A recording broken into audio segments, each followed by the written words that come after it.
feels very odd. But yeah. Again, feeling odd should be obviously what we're looking for. These lines here basically represent where your left arm gets from the backswing. Yeah. So you can see quite a big difference there. This one's more 90 degrees to your spine angle there now.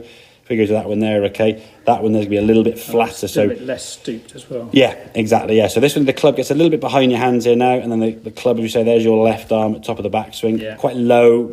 Got some depth there, but you've got depth because you just dragged your arms behind you rather than actually getting the club to hinge it. We haven't got the depth because of the body turning. That's the important thing, yeah.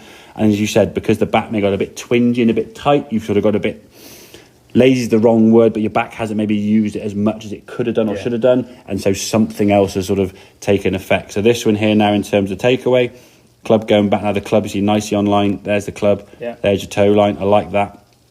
Club now working up through your right forearm nicely, and then top of the backswing now. We're getting that left arm a little bit higher in the backswing. Okay, so we're getting the club a bit more this way. The club face now is a bit more matched up to where you want it to get to. Yeah. So it's going to be slightly closed, which is fine because of that grip, but it's not hooking the ball as much. Yeah. And I don't want to change too much of the club face in that regard because you still have a few shots to go to the right. If we change that club from a different position, then the right shots will be coming in. Now you're in a complete mess because you've always been slightly more left with the odd right. Straightening the spin's one thing. If the ball's inside starts going 30 yards right, like, hang on, what am I going to aim now? It's going to be, you'll be all over the place, okay? So at least from that more upright position, the club now can come down a little bit steeper, coming back down through nicely on plane. Good strike, and we can just rotate through. Ball starts to target and has a bit less side spin, and that's the key thing. I don't mind draw or fade, to be fair. Person hits what they want to feel comfortable hitting. But it's how much, If a ball can move in the air a little bit less, so that last shot there was obviously a bit cutty, but you've missed it 10 yards offline, you see. Yeah, and I feel like I've got a little bit more control when I've got a very slight fade on it. A draw. Yeah, of course, yeah. But you want to know, the one thing you don't want to do is be able to say, okay, right, I'm going to aim for a draw, but you've got to aim 30 yards right at target. Yeah. Because there are some holes where you just don't want to do that. No, and at some stage I want to be able to start... be able to know where I can move the ball in the right time. Exactly. At the moment, that's not my focus. But exactly. I always used to say when I used to play my best, I knew I could sort of stand there and hit it both ways without doing much. I could draw it or fade it without making a massive change. If I felt when I was hitting the golf ball, I'd hit target, but I just felt I couldn't draw the ball. I knew I was too steep. I was more in the fade kind of category, and I just couldn't hit a draw from that spot, to be fair.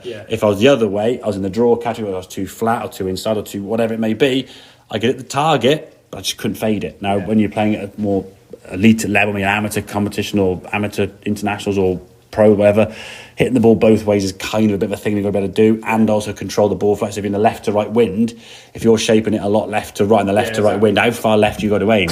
And I'm noticing on you get a ball below your feet, you get a sloping lie this way, wind off the left, and you're going to hit it that way. It's like, God, like 60 yards left. And there's 3 or 4 holes out there where it's a left to right, whereas if I could, or even if just dead straight, but that anything right to left is killing me because anything that's slightly more. Well, the ball's going away from the hole, isn't it? Every time the ball's being like. But it's just because of the, if I'm, it's like playing with the rest of the guys, if they hit 240 or something, it's not a problem. I'll be there on the rough or whatever. I'm just going that extra. But it's managing that spin. So I think from your perspective is doing some swings where you feel the wall kind of behind you, just to get the sensation of that left arm, the club getting a little bit steeper. Okay, I think the feeling that we often feel is more where that pressure was going down here on the takeaway, and just work on that takeaway with the club on the ground, just getting the sensation. If you had this thing in your pocket, you're doing kind of that, you see, just getting that hinge of the wrist a bit more so the club stays out in front.